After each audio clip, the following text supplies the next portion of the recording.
পয়গম্বর বলেন, উম্মত আল্লাহর রহমত এই মজলিস উপর শুধু বর্ষণ হয় না,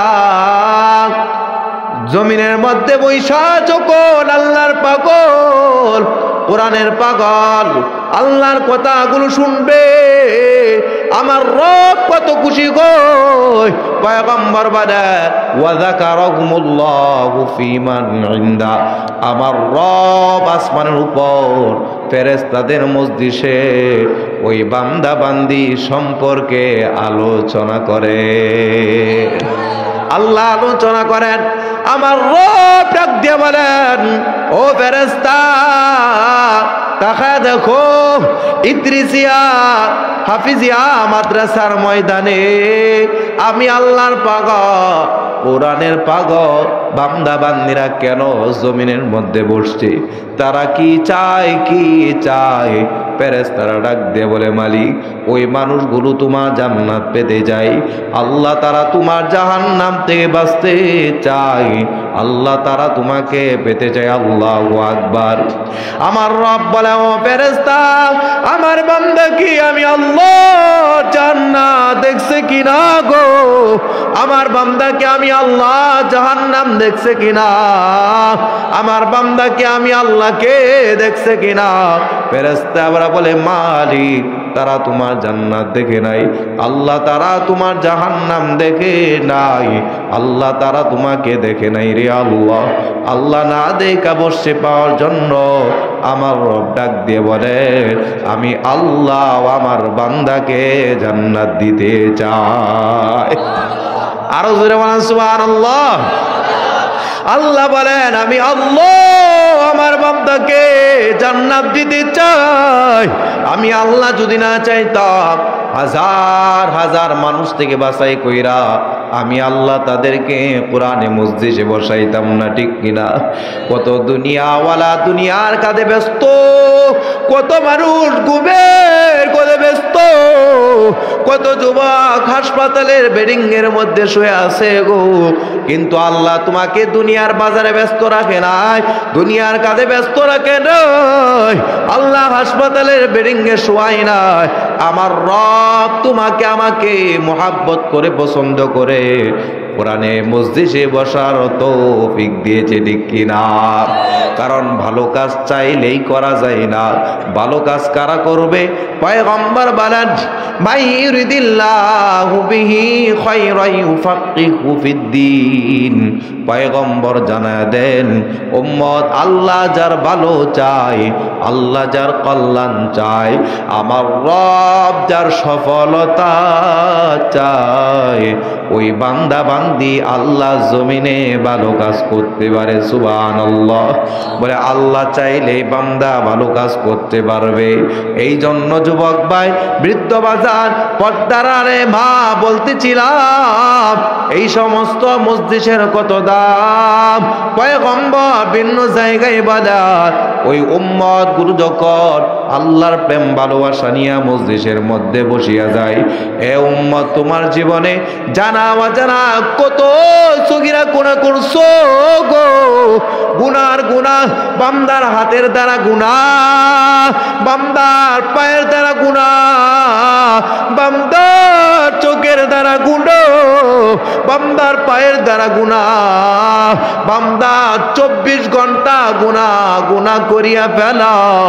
এই গুনাহ নিয়ে যখন 40-50 হায়াত শেষ হয়ে গেল রে যুবক ভাই, এ বৃদ্ধ বাজার, এই 40 বছর পর যখন মজলিসের মধ্যে বসিয়া যাও, আল্লাহর প্রেম, আল্লাহর ভালোবাসা বান্দার অন্তরে থাকবে। এই প্রেম ভালোবাসা নিয়ে যখন ওই বান্দা বান্দি জমিনের মধ্যে বৈশা যায়, পয়গম্বর বলেন, ওই উম্মত বসতে দেরি হয়, আমার আল্লাহ ওই বান্দার জীবনের সগীরা গুনাহ মাফ করতে দেরি করে না। আর হুজুর আল্লাহু আকবার। সগীরা গুনাহ মাফ হয়ে যায়। পয়গম্বর বলেন, উম্মত বসলা সগীরা গুনাহ মাফ। এ উম্মত, তোমার আমার জীবনে সবচেয়ে বড় গুনাহ হলো কবিরা গুনাহ, ঠিক কিনা? বাজার মনটাকে নরম করে কথাগুলো শুনতে হবে। আপনি আমার জীবনের সবচেয়ে বড় গুনাহ হলো কবিরা গুনাহ। সগীরা গুনাহ যে কোনো ভালো কাজের মাধ্যমে মাফ করা যায়, কিন্তু কবিরা গুনাহ তওবা ছাড়া মাফ হয় না। কবিরা গুনাহ বান্দার চোখের পানি ছাড়া মাফ হয় না। এই কবিরা গুনাহ কোথায় মাফ হবে? পয়গম্বর বারবার উম্মতকে বলেন, রে উম্মত, এই গুনাহ নিয়া কবরে ডুববা না। এ বান্দা তুমি জানো এই গুনাহ নিয়া যদি কবরে যাও, পয়গম্বর বলেন এই কবর আর কবর থাকবে না। এই কবর জাহান্নামের গর্ত হইবে, এই কবর সাপ বিচ্ছুর ঘর হয়ে যাবে। এই কবর কেমন সংকীর্ণ হবে? পয়গম্বর ডাক দিয়ে জানা দেন, রে উম্মত, ওই নাফরমান যখন কবরের মধ্যে ঢুকবে গো, এই কবর দুই পাশের মাটির এমন ভাবে চাপ দিবে, ওই বান্দার পাথরে হাড়গুলো চুরমার হয়ে যাবে গো। ওই বান্দা মা মা বলে চিৎকার করবে, কলিজার মাতার ডাক শুনবে না। ওই বান্দা বাবা বাবা বলে চিৎকার করবে, তার বাবা তার আওয়াজ শুনবে না। ওই বান্দা তার কলিজার ভাইকে ডাকবে, কলিজার ভাই তার চিৎকার আওয়াজ শুনবে না। পয়গম্বর বলেন গুনাহগারের জন্য কবর হবে জাহান্নামের গর্ত। ওই গুনাহগার যখন কাল কিয়ামতে ময়দানে দাঁড়াইবে, ওই গুনাহগার বান্দার মাথার আধাত উপরে সূর্য চলে আসবে। ওই বান্দা সূর্যের তাপে মাথার মগজগুলো বাতের মারের মতো টকবক করে বেয়ে পড়ে যাবে রে যুবক। এই জন্য পয়গম্বর বলে উম্মত জীবিত অবস্থায় গুনাহগুলো মাফ করো। বলে কোথায় মাপ পাবে? দুনিয়ার বাজারে গেলে তোমার গুনাহ মাপ পাবে না। দুনিয়ার কোন কাজের মাধ্যমে, দুনিয়ার কোন ঘরে তোমার গুনাহ মাপ হবে না। বলে গুনাহ কোথায় মাপ হবে? কোরআনে মাহফিল আসো, বক্তার জবান থেকে জাহান্নামের কথা শুনো, বক্তার জবান থেকে অন্ধকার কবরের কথা শুনো গো। এই কথাগুলো শোনার পর ওই যুবক বৃদ্ধগুলো যুবতীগুলো আল্লাহর ভয়ে যখন বক্তার মোনাজাতে হাত বাড়াইয়া মালিককে ডাক দিয়ে বলবে, মালিক গো, জীবনে জানা অজানা কত গুনাহ করলাম। আল্লাহ আমার ডানে গুনাহ, আল্লাহ বামে গুনাহ, আল্লাহ আমার সামনে গুনাহ, আল্লাহ আমার পিছনে গুনাহ। আল্লাহ তোমার নাম রহমান, আল্লাহ তোমার নাম গফফার, আমি গুনাহ করতে মজা পাই। আল্লাহ তুমি তোমার বান্দার গুনাহ মাফ করতে মজা পাও। আমার রবের কত দয়া কত মায়া। আমার রব ডাকতে বলেন, কুল ইয়া ইবাদিয়াল্লাযীনা আসরাফু আলা আনফুসিহিম লা তাকনাতু মির রাহমাতিল্লাহ ইন্নাল্লাহা ইয়াগফিরুয যুনুবা জামিআ ইন্নাহু হুয়াল গফুরুর রহিম।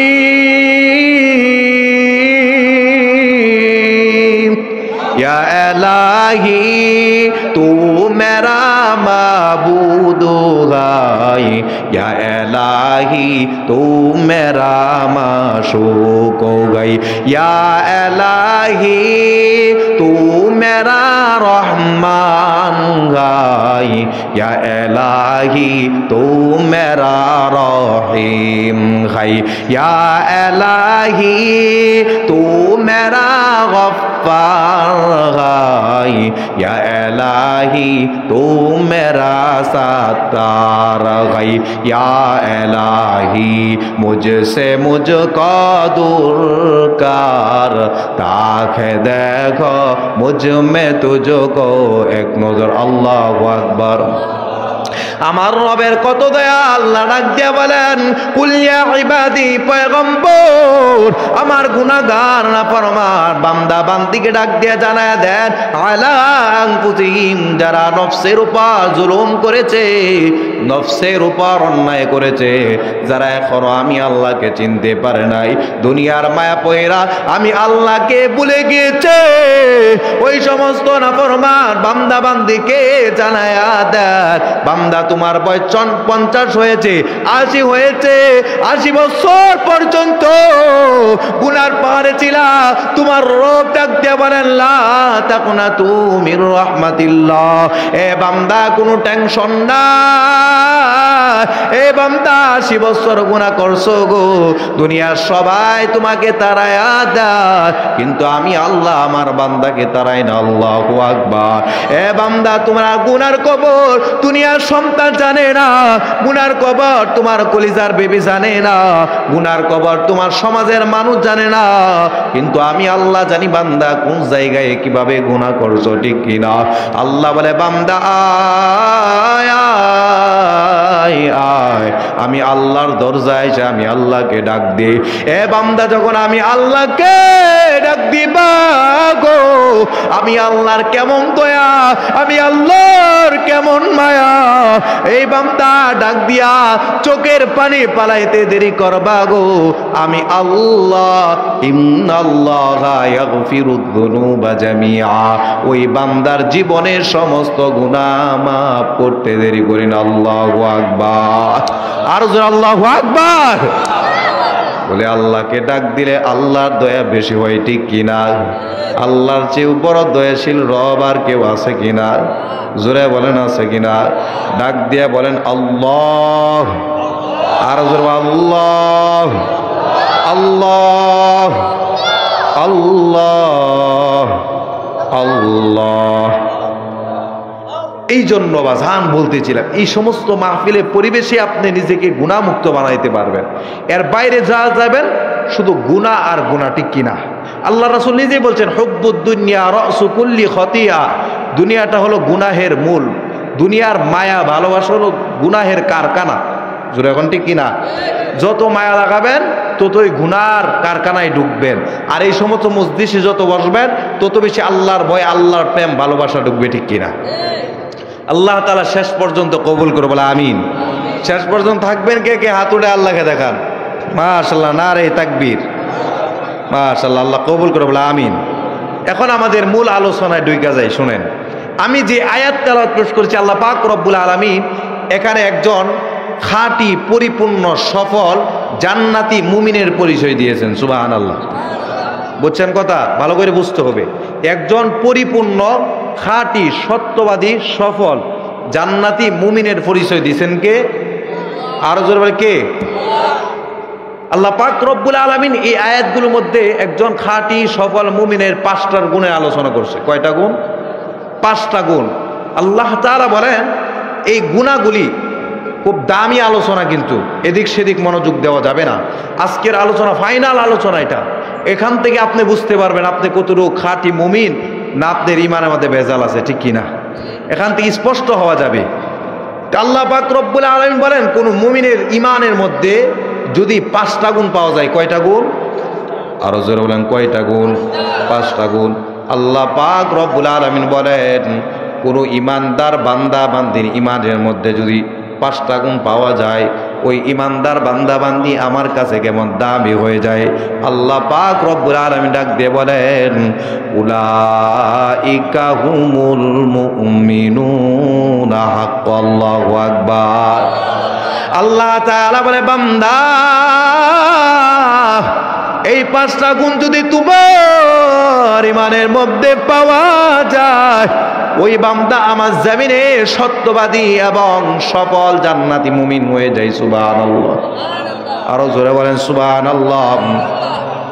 কারণ পরিপূর্ণ সফল মুমিন ছাড়া ইমানের কোনো দাম নাই, ঠিক কিনা? আওয়াজ দিয়ে বলেন ঠিক কিনা? আল্লাহ বলে এই 5টা গুণ যদি কোনো বক্তার মধ্যে না পাওয়া যায়, ওই বক্তা সারা জীবন ওয়াজ করবে কিন্তু খাঁটি মুমিন হইবে না, ঠিক কিনা? এই 5টা গুণ যদি কোনো শ্রোতার মধ্যে না পাওয়া যায়, ওই শ্রোতা সারা জীবন শুনবে, খাঁটি ইমানদার হতে পারবে না। এই 5টা গুণ যদি কোনো নামাজওয়ালার মধ্যে না পাওয়া যায়, ওই নামাজওয়ালা সারা জীবন নামাজ পড়বে কিন্তু কোনোদিন খাঁটি নামাজওয়ালা হতে পারবে না, ঠিক কিনা? এই 5টা গুণ যার মধ্যে পাওয়া যায়, আল্লাহ পাক রব্বুল আলামিন বলেন ওই বান্দাই সফল এবং বেজার মুক্ত জান্নাতি মুমিন, সুবহানাল্লাহ। আর বান্দা যখন আমি আল্লাহর জমিনে সফল মুমিন হইবে, বেজাল মুক্ত মুমিন হইবে, আমি আল্লাহ পাক রব্বুল আলামিন ওই মুমিন বান্দার চাওয়া হলো কয়টা? প্রত্যেকটা মানুষের ঠিকানা হলো কয়টা? 2টা। কয়টা? অনেক কইবেন হুজুর একটা না। প্রথম ঠিকানা হলো দুনিয়া, ঠিক কিনা? পরে হলো পরকাল, ঠিক কিনা? দুনিয়া আর পরকাল এটা হলো মুমিনের জায়গা। মুমিন দুনিয়ার জমিনে ভালো কাজ করে তার পরকালকে সুন্দর করবে, ঠিক কিনা? আওয়াজ দিয়ে বলেন ঠিক কিনা?